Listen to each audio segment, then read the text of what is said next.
少夫人，这一季的货咱们要进这么多吗？贺掌柜怎么看？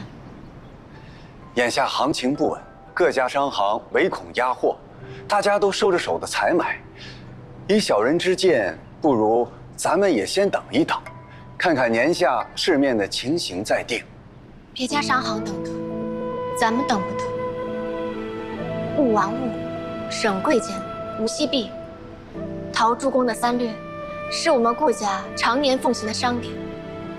其中有一条要紧的，币，玉器行如流水，生意做得越大，钱越要动起来。依我看，不但要如常上货，还得比往年增加一些份额。这是。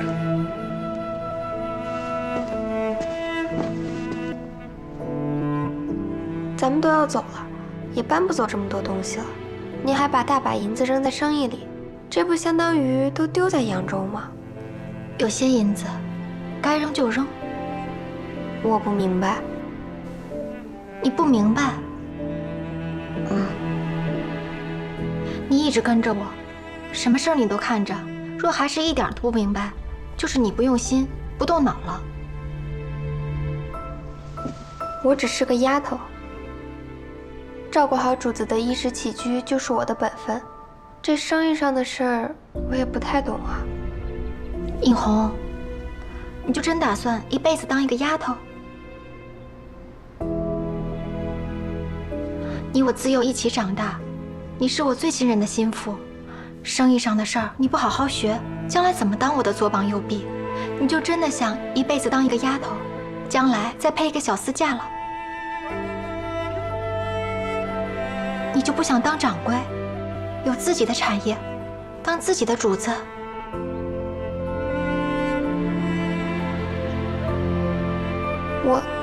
我不太行吧？我婆婆教导我，磨练我之前，我也觉得自己不行。可是人啊，要是一直觉得自己不行，那就真的不行了。刘老板，你不是打猎去了，怎么跑这儿来了？我们家铺子，我想来就来。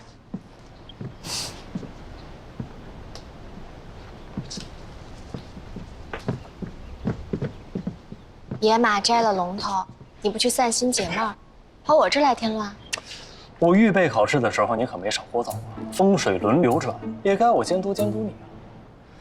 把咱们家生意打理的怎么样？偷懒没有啊？到底有什么事儿？快说。我呢，是来拜师学艺的。刘老板还缺不缺打杂跑堂的？啊，攒着腿。不缺。端茶递水的。不缺。那扫地洒水的总缺了吧？不缺。你又有什么幺蛾子啊？什么叫幺蛾子呀？我是真的想帮你。虽说这生意上的事我懂得确实不多，但我愿意学呀。我现在不学点什么？从今天开始，我就老老实实在你身边，任凭你差遣。你就发善心教教我吧，好吗？求求了，求求了，求求了。你说吧。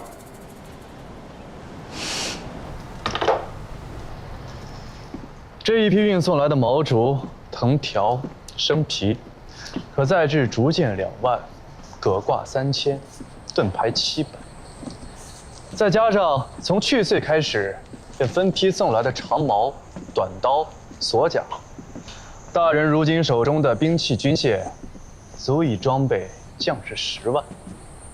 后续还会有20艘商船，会源源不断的送来。这次我可是下了血本，投入了我的毕生所得。要做大生意，需有大手笔。的确如此，这钱花的值。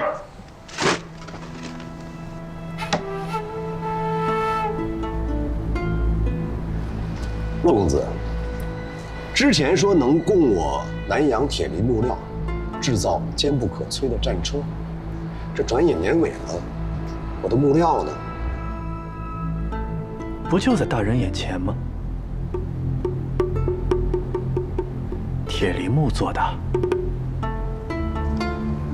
若是运送一些寻常的生铁毛竹之类的，还可用土木之用掩人耳目；可若是用铁梨木来，那大人的宏图大计，只怕要瞒不住了。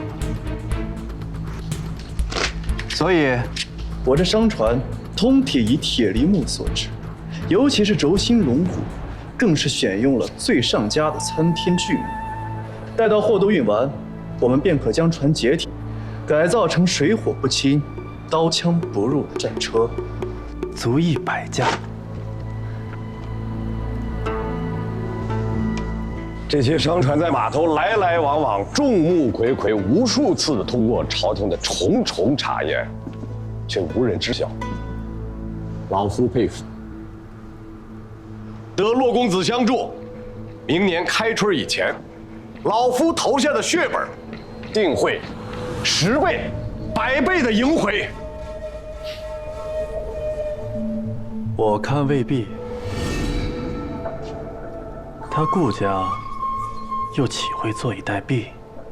早已在腾挪家产。我看未必。他顾家又岂会坐以待毙？早已在腾挪家产，逃出扬州了。不可能，顾家一直在扩张生意，重金压货，哪里有逃离的迹象？大人，你我行事既知瞒天过海，暗度陈仓，他顾家又岂会不知？骆公子的意思是，顾家的商队近期全都是去往幽州的。这不足为奇啊。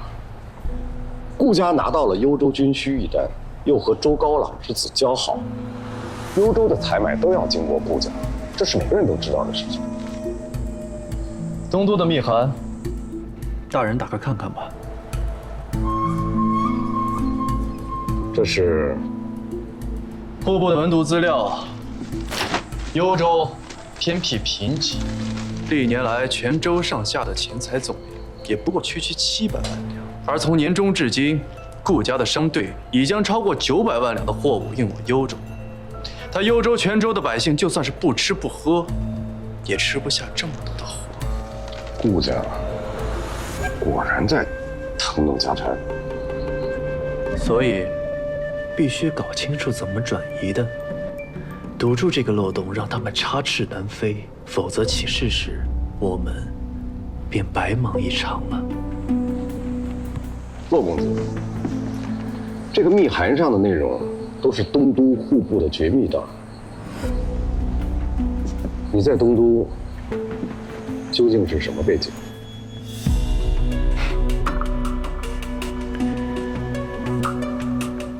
该答的，骆某知无不言；不该答的，还请恕骆某三缄其口。也罢，老夫志在雄霸扬州，对东都毫无兴趣。眼下最紧要的是顾家。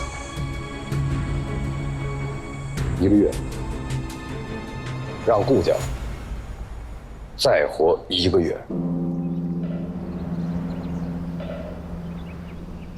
文昌星君在上，求星君保佑我们家姑爷明日高中结缘。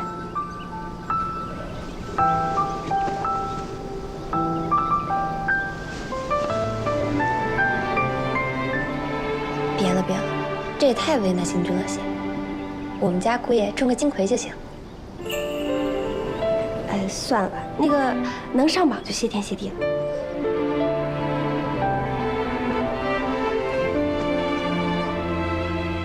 明日就要放榜了，判卷早就判完了。今日求星君还有，明日就要放榜了，判卷早就判完了。今日求星君还有什么用啊？尽人事，安天命就好。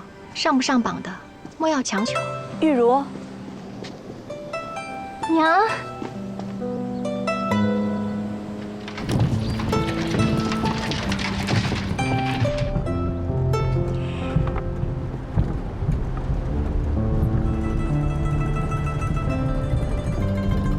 自从上次姑爷放下话来，娘在家里日子好过多了。月姨娘还找你麻烦吗？再也不了。她现在对我规规矩矩的，前些日子还哭着跟我道歉，说她之前不知道分寸，要痛改前非，让我一定要原谅她。看着像是转性了。月姨娘这个人，惯会见风使舵、虚情假意的，不可全信。他爹呢？你爹对我，现在也是敬重有加，一点都不敢怠慢。娘，你在家里要是有什么不痛快，立刻让云云来告诉我。如今没有什么不痛快了。10几年在柳家，从来都没有这么扬眉吐气过。这是托了女儿的福。对了，光顾着说话，你这是要带我去哪儿啊？娘，算起来快有10年，你没有回过金陵西家大堂的老宅了吧？我们要回金陵。那个老宅子，当年被火烧得破破烂烂的，这么多年又没有人去住过，也不知道成什么样子了。怎么突然想回那儿看看了？毕竟是母亲的娘家，我小时候也住过。我还记得，外祖父最是疼我，以后山条路远，想再回金陵，怕就难了。什么叫山条路远？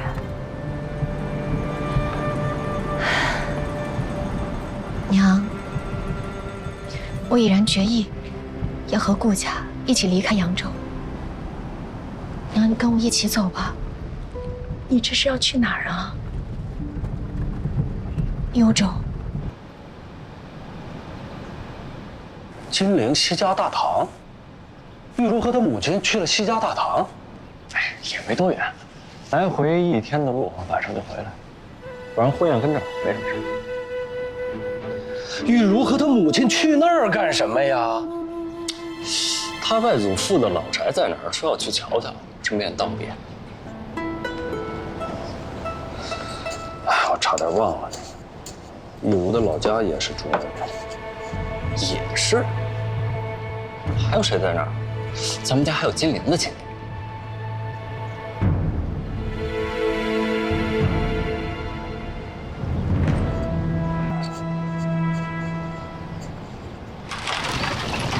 顾家要举家迁到幽州去。眼下扬州是什么光景？节度使的护狼之心，路人皆知，怕是待不长了。可是，真的要到了举家搬迁的地步了吗？其实，也不单单是顾家，在扬州，但凡有一些家底和产业的，不做思量，怕就晚了。娘，你别怕，到了幽州，日子我们照样过。我公婆的多半财产已经搬过去了，我跟九思在幽州又有朋友照应着。那你爹呢？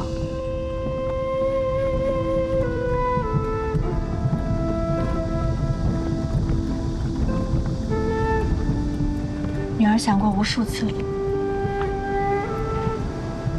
爹太短视，大难不到眼前，让他放下柳家的家宅和生意，他是断然做不到的。等大难到了眼前，就一切都来不及了。若真有那一日，我只有求顾家，让他们尽量周全，分出一车一马，帮爹逃难。若是连顾家都鞭长莫及，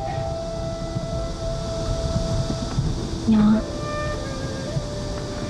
我今日就是想借酱香为由，让您做一个决断。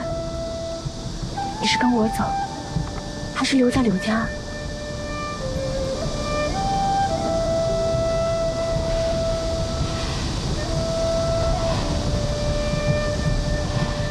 玉茹，你有了退路，娘很放心。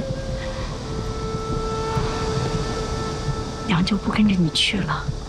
为什么呀？哪有女子不跟夫过，跟出嫁的女儿去生活的？没有这样规矩礼数，会让别人嚼舌根的。娘，规矩礼数有什么要紧？嚼舌头又有什么要紧啊？要紧的是，咱娘俩以后就不会分开，永远在一起了。可是娘，我跟公公婆婆还有九思，我们都商量好了，他们都欢迎你来。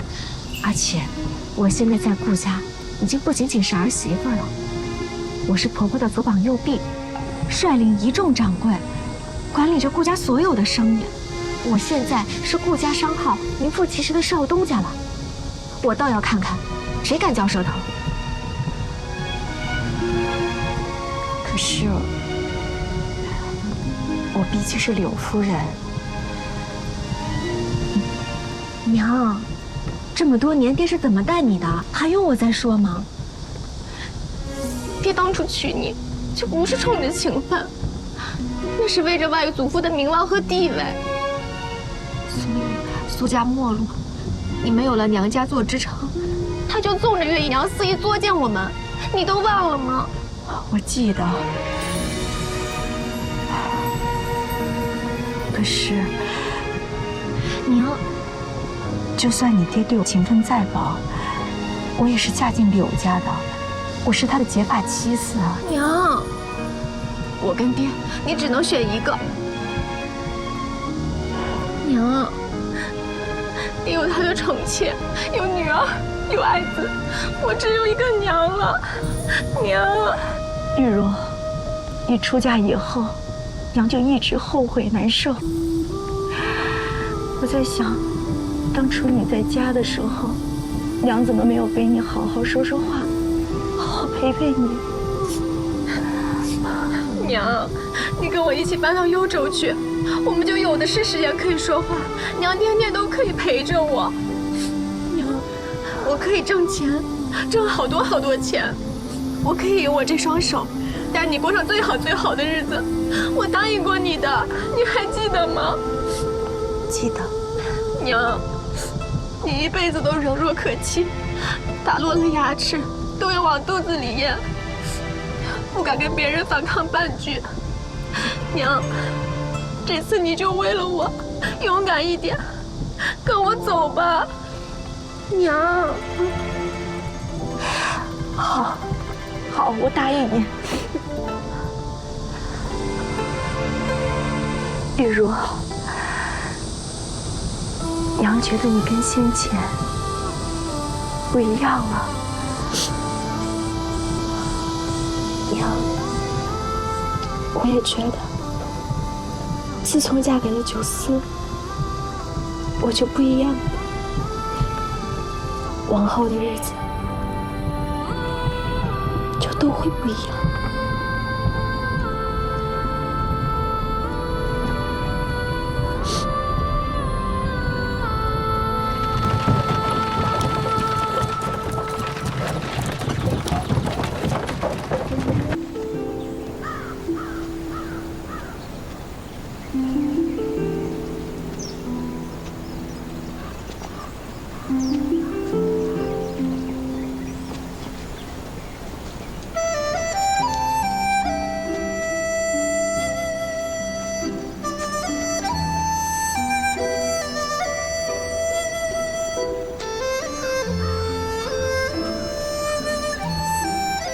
当年你外祖父为这园子可是花了不少心思，就这些亭台楼阁，也是他亲自提匾做联。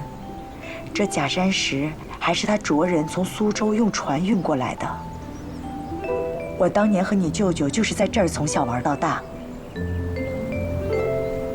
当时林家那场大火，把苏家连累得太苦了。